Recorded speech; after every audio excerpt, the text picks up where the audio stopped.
So I'm down to 3 chickens out of 6.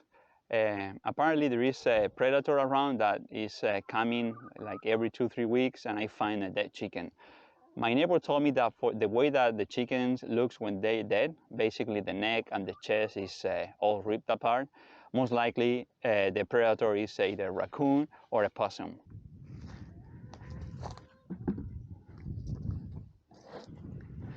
So today I'm going to be setting this trap for possums and medium-sized animals, and as a bait I'm going to be using cat food.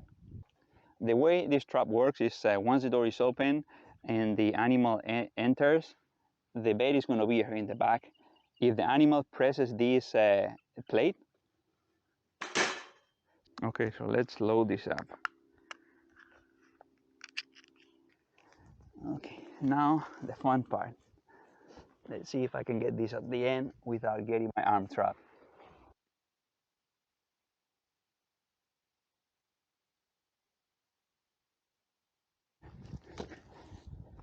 So my neighbor had a good point. He told me, what if you catch a skunk? You better have a cord connected to the cage so I can drag it out, pull it away from the chickens without getting close to the skunk. How to get the skunk out of the cage, that's going to be a whole different story. All right. All right, let's see how far the string goes. I think this is long enough to stay away from the skunk. Let me see if I can pull this. Yeah, all right. So what I'm doing now is setting a trail camera just to see if I can record any animal getting into the cage. That would be pretty cool. Yeah, I think that will work. The next thing what I'm going to be doing is installing this large staple all around the perimeter on the fence, so just to avoid predator to come from underneath. Yeah, there's a big opening over here, so I'm going to staple this thing.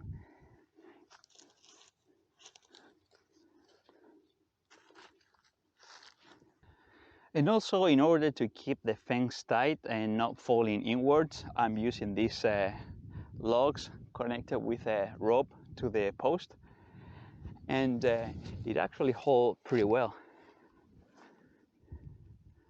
So this is not moving at all. If there is pressure from animal from the outside toward the inside, it's not going to give up. So another predator very common in this area are hawks. So I don't know if hawks are the cause of some of the casualties I have with the chickens, but something that I read is that shiny objects deter hawks and birds in general. So I glue 2 CDs back to back, and I'm gonna hang them on trees because this seems to be a cheap way to make some deter objects for birds. So I have a few. So I don't know how effective this is gonna be, but I'm gonna give it a try.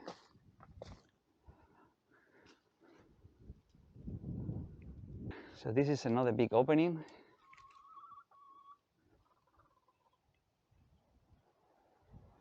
And that chicken sounds like a gremlin. So one of the next projects I want to start in the farm is a composting pile, the so-called cold composting style. So as of nitrogen, mainly most of the house scrap will be very rich in nitrogen, so I'm bringing all the scrap from home weekly. Fruit, veggies, leaf, coffee grounds, pretty much everything, all the leftovers at home. And as for carbon, more woody material like roots, small branches. So just gonna put everything on top of here. Small branches will do everything that is pretty much woody will do pretty well as a carbon. So I have to make sure that per every bucket of food scrap that I bring to the pile, I need to add 2 of whatever I find around: wood, leaves, roots, bark, and of course chicken manure, which is very rich in nitrogen. And the cherry in the cake is going to be some good old chicken manure.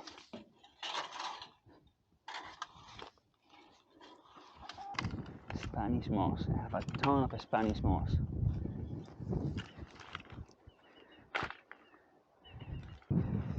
Chicken manure, I'm not leaving anything behind. That's gold.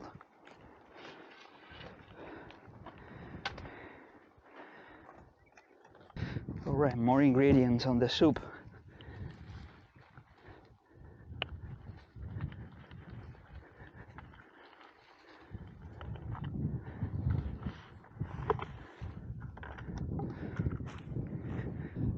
So this is my humble compost pile. Not much so far, but adding 2 to 3 buckets per week in a year, it should grow to a decent size. At least big enough so I can use it on the fruit trees. Man, it's hot today.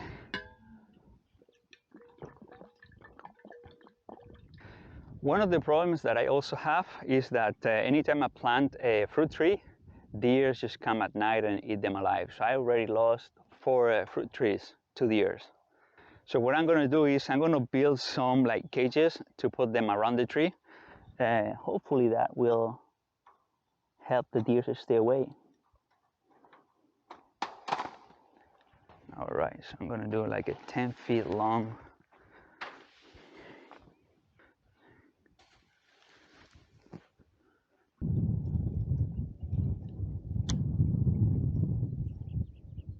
And this is, by the way, my new favorite tool. You can do so many things with these pliers. And the idea next is not just getting together both things like this, but just overlap them a little bit. Otherwise, this is going to become like a hinge and it's going to move like this. But if you overlap them like that, it's going to be much stronger. And just wrap it around. Just get one of these ends, bend it, and wrap it around.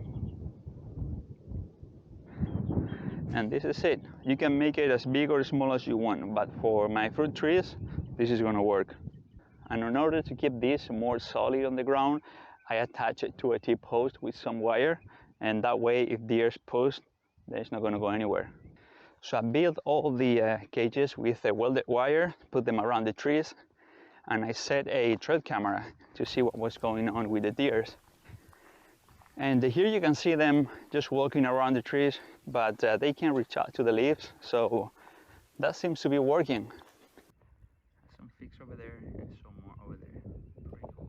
And something that I'm not going to be doing yet is mowing, because right now the grass is tall and there are a lot of insects, especially grasshoppers, mantis and spiders, and I'm going to leave them having their spring fest. Most likely in August, when everything starts to dry out, I'll mow the whole thing.